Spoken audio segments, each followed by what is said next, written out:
어젯밤에는 한숨도 못 잤습니다. 정말 그대로 한숨도 못 잤는데 보이차를 한 8잔을 마셔서 그랬는지 밤새도록 잠이 안 와서 이렇게 생각해 보니까는 오늘 설교 때문에 제가 스트레스를 많이 받았던 것 같아요. 이유인즉 그 전에 이렇게 강단했을 때는 그걸 몰랐는데 이렇게 오랜만에 이제 여러분 앞에 서게 되니까는 다른 교회 가서 초청받을 때는 전혀 스트레스 받지 않고 그저 자연스럽게 설교를 하는데 우리 교회에 이제 처음으로 이런 식으로 서게 되니까는 마음이 좀 이상해요. 어떤 식인가 하니 집에서 뭐 추리닝 바람이나 캐주얼 옷 입고 있다가 식구들 갑자기 모아놓고 자 이제부터 설교하겠습니다 하고 내가 양복을 입고 우리 자녀들 앞에 서 있는 그런 모습. 지금 아시다시피 사순절 기간입니다. 제2의 수요일로부터 시작해서 2월 17일로 알고 있는데요. 4월 4일까지 40일 기간, 우리가 보통 사순절이라고 합니다. 이 사순절 기간에는 시작이 한 줌의 재로 밖에 돌아갈 수밖에 없는 우리 연약한 인간이 어떻게 영원한 생명으로 갈 수 있는가, 그리고 그 40일 동안에 시험을 받고 유혹을 받고 힘든 과정들을 통과하며 예수 그리스도와 함께 영원한 생명으로 들어가는 그 절기가 바로 이 사순절 기간입니다. 그 기간을 가만히 보면 우리의 신앙은 어느 날 하루아침에 되는 것은 아니고 점차 조금씩 우리가 신앙 생활을 하면서 신앙이 자라간다는 생각을 하게 됩니다. 보통 우리 교회에서 이 사람은 회심했다 혹은 개종했다 하는 말을 하는데, 회심이라는 것은 어느 날 하루아침에 되는 것이 아니라 시작서부터 마지막까지 점점 서서히 자라가는 것이 바로 회심이라고 할 수가 있습니다. 우리가 예수 그리스도에 의해서 여러분과 제가 구원을 받고 하나님의 자녀가 되었지만은 하나님의 자녀처럼 사는 일이 결코 쉽지 않다는 것을 잘 아실 것입니다. 어제보다는 오늘보다 내일이 차근차근 하나님의 말씀에 의해서 우리가 새로워지고 또 하나님의 은혜를 사모하고 이렇게 해서 우리가 신앙생활을 하게 됩니다. 오늘 성경 말씀을 보게 되면 바로 그런 문제에 대해서 이야기를 하고 있는 성경이에요. 어느 사람이 태어날 때부터 시각장애인이었습니다. 요즘은 시각장애인이라 하는데 옛날에는 맹인 혹은 소경이었습니다. 사람들이 이 시각장애인을 데리고 예수님께 와서 이 사람을 좀 고쳐주세요 라고 했습니다. 안수해달라고 했습니다. 그러자 예수님께서 시각장애인의 눈에 침을 바르셨습니다. 옛날에 침을 바르는 것은 고대에 일반적으로 병자를 치유하는 방식이었기 때문에 별 문제가 되지 않았습니다. 그리고 예수님께서 침을 발라서 그 사람의 눈앞에 대자 그 다음 물어봅니다. 무엇이 보느냐? 무엇이 보이느냐? 뭐 뵈는 게 있느냐라고 물어봤습니다. 그러자 그 사람이 말하기를 사람이 보이는 것 같은데 나무가 지나가는 것 같습니다. 이렇게 확실하게 보이지는 않고 나무가 흔들흔들 거리는 것처럼 보였다, 그렇게 얘기를 합니다. 그러자 예수님께서 두 번째로 다시 그 사람의 눈에 안수를 하셨습니다. 그러자 비로소 그때 사람이 분명하게 보이게 되었습니다. 아마 여러분들도 이 성경을 읽을 때 좀 이상하게 생각할 것 같아요. 하나님께서, 예수님께서 안수를 한번 딱 하면 확 띄게 되고 확 보여야 되는데 어떻게 어설프게 되셨는지 잘 안 보인다는 것이에요. 성경 그 어디를 봐도 예수님께서 기적을 행하실 때는 딱 한 번씩입니다. 한 번에 일어나요. 그런데 오늘 성경에 보면, 오늘 성경에는 예수님께서 두 번씩이나 다시 트라이해서 그 사람의 눈을 밝힌다 하는 내용이 나옵니다. 그래서 이 사람의 눈이 뜨게 됩니다. 오늘 성경은 여러분과 저에게 이런 말씀을 합니다. 여러분과 저는 한 번 말고 두 번, 세 번 하나님의 은혜가 필요한 사람이다 하는 것이에요. 한 번 말고 두 번, 세 번, 네 번 계속해서요. 그 전으로 얘기한다면 우리 모든 사람들은 다 눈이 먼 사람과 같다는 뜻이에요. 여러분과 저는 다 눈먼 사람과 같습니다. 오늘 본문에 있는 이야기를 여러분께서 이 배경을 보게 되면 오늘 읽은 말씀이 마가복음 8장 22절이지요. 그럼 그 앞에는 8장 21절 그 전에 있겠지요. 그 전의 이야기를 제가 잠시 말씀드립니다. 그 전 이야기는 예수님께서 5,000명을 먹이신 이야기가 나와요. 5,000명을 먹이셔요. 그리고 예수님께서 너희가 이 세상 살면서 진정으로 먹는 것은, 사는 것은 내가 주는 생명의 양식으로 먹는 것이지 단순히 밥과 또는 음식 먹고 사는 것은 아니야 하는 것을 가르쳐 주기 위해서예요.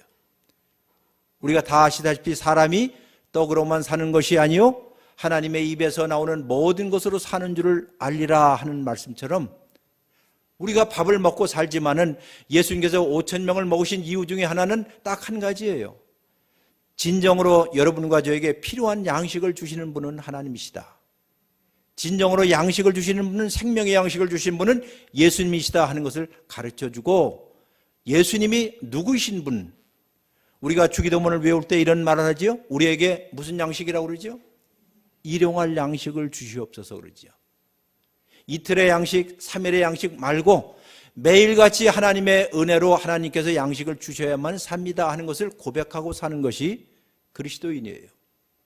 그 누구도 배가 불러서 일주일씩, 한 달씩이 아니라 주님 날마다 매일같이 하나님의 은혜가 없이는 살 수 없습니다 라고 하는 사람들이 그리스도인입니다. 이렇게 해서 우리의 신앙이 자라가게 돼요. 이제 5,000명을 먹으신 후에 예수님께서 제자들을 데리시고 배를 타시고 갈릴리 저 반대쪽으로 수련회를 가셨습니다. 수련회 가신 목적은 딱 한 가지예요. 너희들이 도대체 내가 누군지를 아느냐? 내가 5,000명을 먹이는데 그 5,000명을 먹이신 의미를 너희가 아느냐? 왜 내가 5,000명을 먹였겠어? 하는 것을 되짚어 보게끔 하기 위해서 그들과 함께 배를 타고 가셨습니다. 그리고 가다가 중간에 예수님께서 또 이런 말씀을 하십니다. 너희들은 바리새인들의 누룩과 헤롯의 누룩을 조심해라. 매우 뜬금없는 이야기를 해요. 여러분, 누룩이 무엇입니까? 빵에다 넣는 옛날 이스트와 같은 거 아니에요. 빵을 이렇게 부풀리게 하는 것. 그렇게 예수님께서 또 빵 얘기를 하시는 줄 알고 제자들이 도대체 지금 아마 저녁 때가 되어서 예수님께 배가 고프셔서 저런 말씀을 하시는구나 하고 또 착각을 합니다. 예수님께서 하신 말씀의 의미를 깊이 알지 못하고 헤롯의 누룩을 조심해라, 바리새인들의 누룩을 조심해라 하니까 이게 빵 얘기구나. 조금 전에 우리에게 빵과 먹을 것을 주셨는데 이 빵 얘기를 또 하시는구나. 근데 우리가 배를 타고 지금 지나가면서 저녁거리를 지금 제대로 하시지 않으니까는 예수님께서 화가 나셔서 이 말씀 하시는구나 하고 착각을 하고 오해를 합니다. 아마 이것이 우리 보통 그리스도인들이 이 세상에서 신앙하는 행위이기도 합니다. 여러분, 강단에서 부단히 목사님께서 말씀을 전하지요. 이 말씀 저 말씀을 계속 전합니다. 그러나 우리는 그것을 때때로 오해를 많이 하거나 잘못 이해하거나 덮어놓고 생각을 합니다. 그래서 그런 이야기를 합니다. 그러자 예수님께서 말씀하십니다. 그러면 내가 조금 전에 또 4,000명을 먹은 거 기억해? 그 성경 보면 4,000명을 먹이신 것, 그때 몇 광주리가 남았지? 그때는 7광주리였습니다. 5,000명을 먹으셨을 때는 12광주리였습니다. 그러면 도대체 이 일을 행하신 내가, 예수가 누구인지를 너희가 정말 아느냐? 진정한 사람들의 배고픔을 채울 수 있는 유일한 분이 나라는 것을 왜 깨닫지 못하느냐? 라고 이야기하는 것이, 한마디로 이 제자들은 영적으로 소경이었다는 것이에요. 영적으로 앞을 볼 수 없는, 예수님을 그렇게 계속 쫓아다녔음에도 불구하고 그들은 예수님이 누구인지를 알 수 없었던 사람들이에요. 아마 이것이 여러분과 저의 자화상일 수도 있어요. 자화상이지요. 우리가 1년, 2년, 5년, 10년, 20년 신앙생활을 하여도 늘 우리의 눈이 멀어서 제대로 보지 못하고 누구를요? 하나님이 누구이신지, 예수님이 누구인지 우리의 방식대로 이해를 하는 경우가 참 많이 있었습니다. 아, 그분에게 가면 우리에게 먹을 것을 주셔. 그분에게 가면 무엇을 주셔 하는 것만 알았지 생명의 원천이 그분인 것에 대해서는 깊이 생각을 하지 않게 되었다는 것이에요.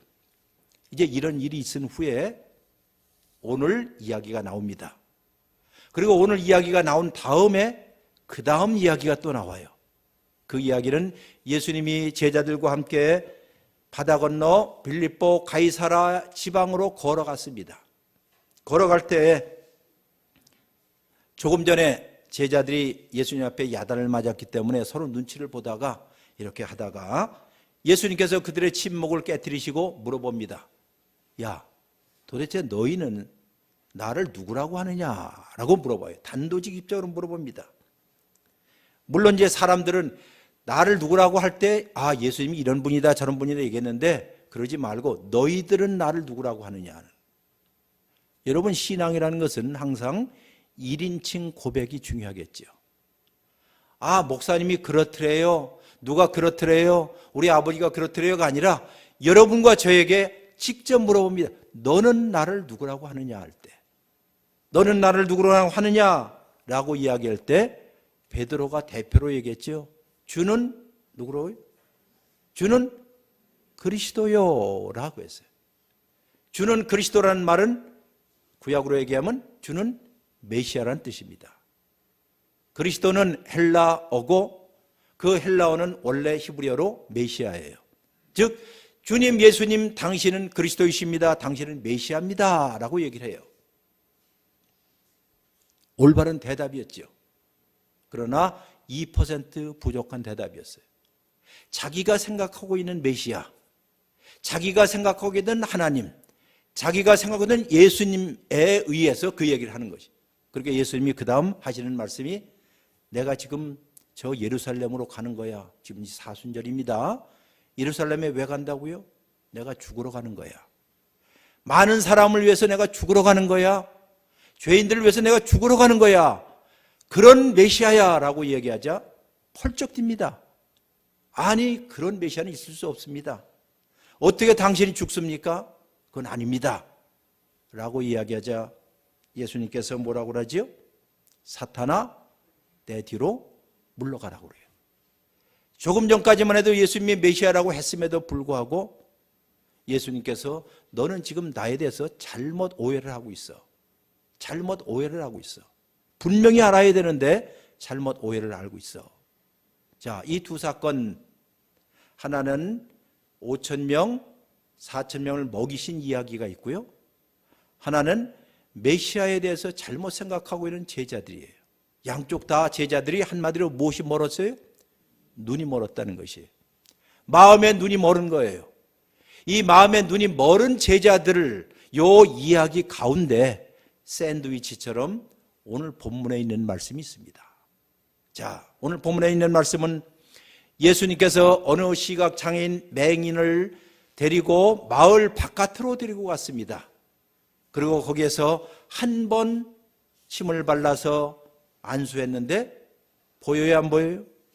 잘 안 보였습니다. 그리고 예수님께서 또다시 해요. 이것이 오늘 설교의 제목을 이제 분명히 이해하실 거예요. 한번 같이 읽어보실까요? 예, 두 번째 은혜의 손길이 필요한 사람들이라는 것이 성경에 보면 누굴까요? 다른 사람이 아니라 제자들이었어요.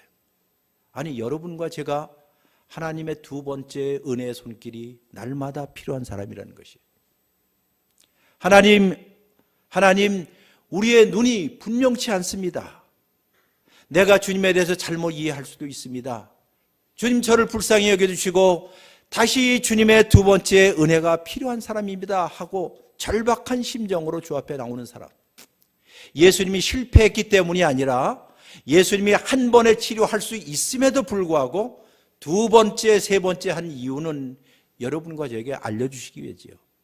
너는 두 번째 은혜가 필요한 사람들이야. 두 번째 은혜가 필요한 사람들이야. 주님은 우리에게 매일의 양식을 주시는 분이라고 이야기를 합니다. 또 주님은 우리를 위해서 십자가를 지는 분이라고 이야기를 했습니다. 그럼에도 불구하고 우리는 하나님 예수님이 누구인가를 분명히 알기 위해서는 주님의 은혜의 손길에 의지하는 습관들을 길러야 한다는 것이죠. 여러분, 여기에 나와 있는 이 시각장애인은 이름이 누굽니까? 이름 누구지요? 이제 다시 한번 보시면 이름 누구지요? 예? 없어요. 이름 없습니다. 그가 어디에 살았는지도 없어요. 그가 어떤 직업을 갖고 있는지도 없어요. 그의 사회적인 신분이 누구인지도 나오지 않습니다. 그의 가족이 몇 명인지도 이야기하지 않습니다. 그저 시각장애인, 소경이요, 맹인이라고 얘기합니다. 이런 의미에서 그는, 이 사람은 우리 가운데 누구일 수도 있다는 뜻이에요. 여러분일 수도 있고 나일 수도 있다는 것이에요. 이것이 오늘 성경이 우리에게 성경을 읽는 것입니다. 우리의 야망들과 우리의 상처들과 우리의 두려움들로 인해서 우리가 앞을 보지 못하는 사람들이에요. 이런 문제가 생기면 우리가 어떻게 될까? 앞으로 어떻게 될까? 이 세상에 우리 모든 사람들은 늘 두 개가 있어요. 두려움과 희망이라고 부르는 것이죠. 두렵습니다. 우리의 건강이 계속될 수 있을까? 우리의 직업이 계속될 수 있을까? 우리의 인간관계가 혹시 깨어지는 게 아닐까? 하는 온갖 두려움들로 가득 차요. 한편 또 우리는 또 무엇을 하지요? 희망을 합니다. 두려움과 희망 사이에서 살고 있는 우리들, 이러니 우리가 앞에 대해서 뿌옇기도 하고 분명치를 않아요. 바로 이 가운데 오신 분이 예수님이라고 이야기를 해요. 조금 전에 말씀드린 것처럼 예수님은 눈먼 사람을 단순간에 고칠 수도 있었습니다. 복음서에 기록된 그 어떤 기적을 봐도 예수님께서 단 한 방에 다 고치셨지 두 번, 세 번 한 것은 여기 밖에는 없다는 사실들이에요. 즉 예수님을 구원자로 바라볼 수 있는 것은 우리가 한 번이 아니라 두 번, 세 번, 네 번의 하나님의 은혜를 통하여서 하나님을 알아가고 주님을 알아간다 하는 그런 뜻입니다. 자, 그 전에 한번 여러분들에게 이 말씀을 드린 적이 있어요. 한 방울씩 떨어지는 은혜라는 말이에요. 몇 방울씩이라고요? 한 방울씩이에요. 왕창 부어지는 은혜가 아니라 하나님께서 여러분과 저에게 필요한 것은 마치 일용할 양식을 주시는 것처럼 저에게 한 방울씩 주십니다. 부족한 것 같아요. 뭔가 부족하면 어떻게 해요? 주님, 나에게 또 다른 한 방울의 은혜를 주십시오 라는 것. 한 방울씩 떨어지는 은혜라는 것, 이것이 대부분 우리가 하나님의 은혜를 받는 방식이기도 합니다. 즉 우리의 모든 것을 천천히 바꿔놓는다는 것이에요. 개종이라는 것, 회심이라는 것은 어느 한순간에 이루어지는 것이 아니라 어떻게 해요? 천천히 조금씩 그렇게 바꿔집니다. 성경을 보게 되면 성경에 그 어떤 사람도 단 한 번에 회심한 사람은 있다 없다? 없어요. 단 한 번도 없습니다. 그들은 다 하나님을 멀리 떠난 사람이었기 때문에 하나님께로 다시 돌아오기 위해서는 기간이 걸린다는 것이에요. 여러분과 저는 다 한때는 하나님께 멀리 떨어진 사람이었습니다만은 하나님께 돌아오기 위해서는 어느 순간 갑자기 하늘에 떨어지는 것이 아니라 조금씩 주 앞에 나오게 되어 있습니다. 하나님께로 가는 사람들, 이것을 우리가 어려운 말로 회심의 동선이라고 그래요. 동선이라는 말 아시죠? 움직이는 선. 회선의 동심이라는 것이 바로 이렇습니다.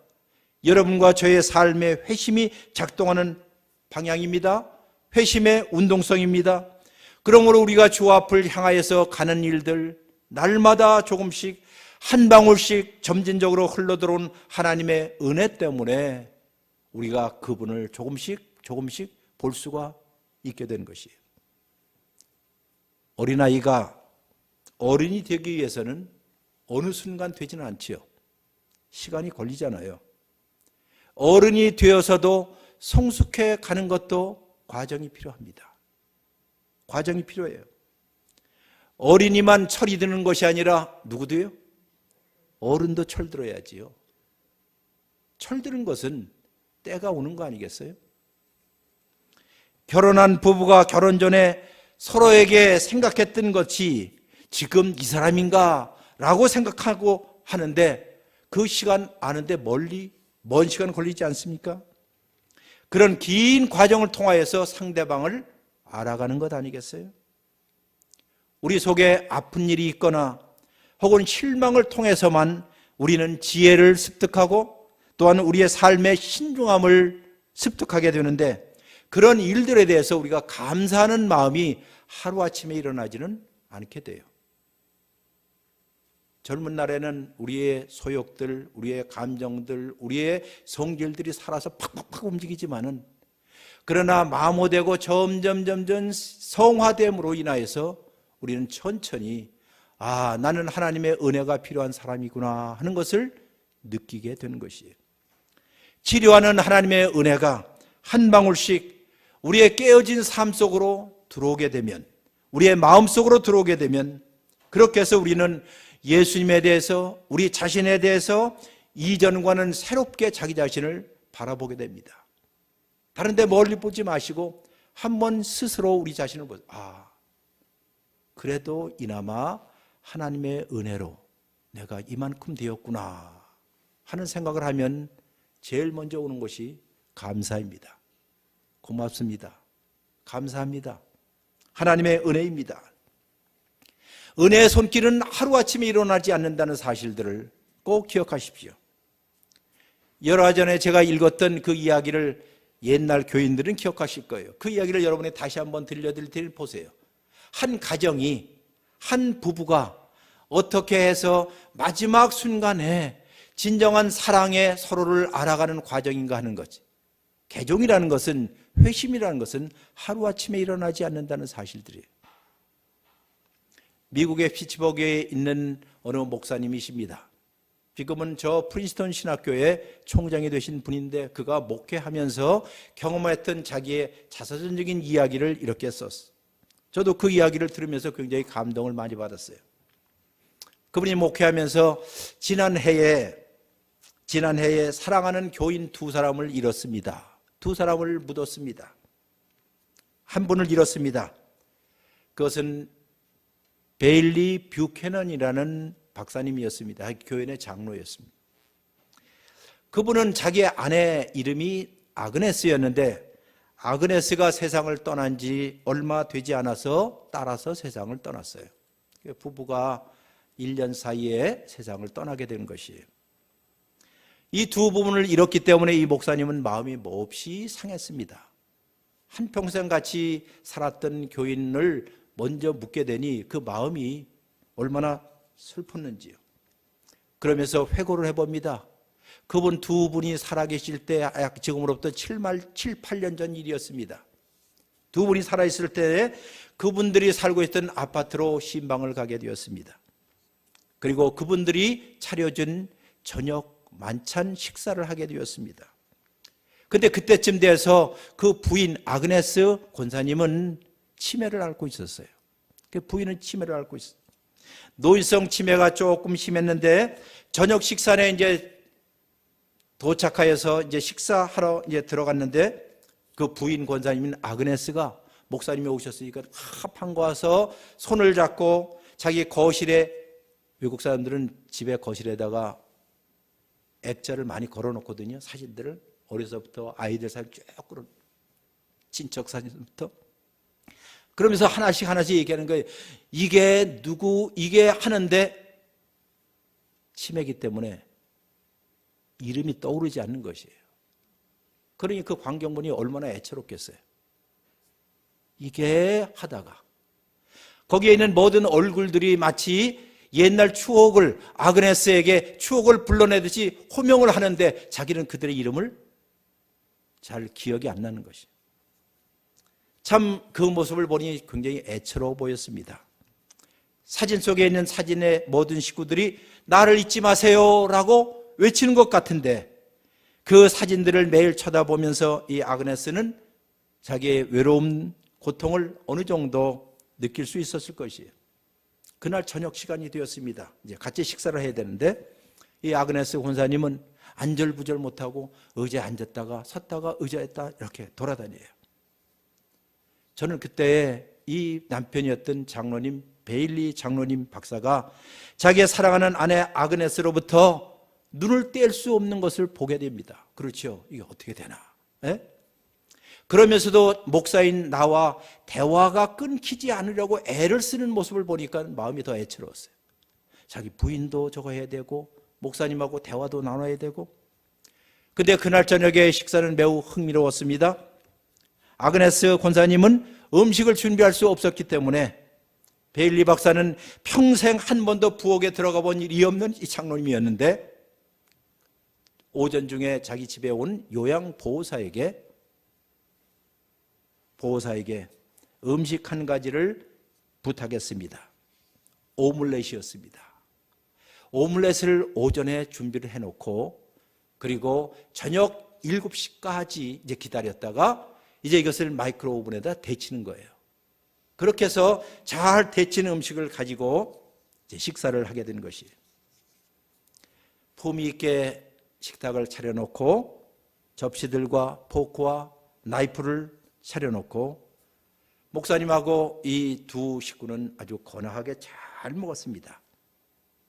그런데 이 아그네스는 좀처럼 자리에 앉질 못했습니다. 조금 먹다가 일어나고 왔다 갔다 또 다시 앉았습니다. 목사인 이 목사님은 자기가 무슨 말을 해야 하는데 어떻게 말을 할 수가 없었어요. 뭐라고 얘기해야겠어요. 특별히 베일리 장로님에게 위로하는 말, 격려하는 말을 해야 되는데 생각이 떠오르지 않는 것이에요.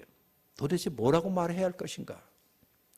바로 그때 이 아그네스 권사님이 그냥 일어나더니 읽다가 자기의 남편 베일리 장로님 바로 의자 뒤에 서서 베일리 장로님 어깨에다가 또 손을 이렇게 얹고 있는 거예요. 이 얹고 있는데 바로 그 순간 베일리 장로님이 뒤를 쳐다보면서 자기의 부인의 얼굴을 쳐다봐요. 그리고 손을 쫙 잡습니다. 그리고 다시 목사님을 보고 미소를 져요. 바로 그 순간을 표현하면서 이 목사님은 우리는 아무 말이 필요 없었습니다. 아무 말이 필요 없었습니다. 나를 향한 그 장로님의 미소 안에는 그 어느 말로도 표현할 수 없는, 어느 말로도 담을 수 없는 것이 우리에게 전해지고 있었어요. 침묵 속에서 서로 소통하고 있었습니다. 그리고 그 미소는 나에게 이런 말을 했습니다. 목사님, 우리의 삶이라는 것이 이런 거 아니겠어요? 그러나 다른 길이 없어서 이렇게 산다고는 생각하지 마세요. 사랑이라는 것은 인생의 끝자락에서는 이런 모습입니다.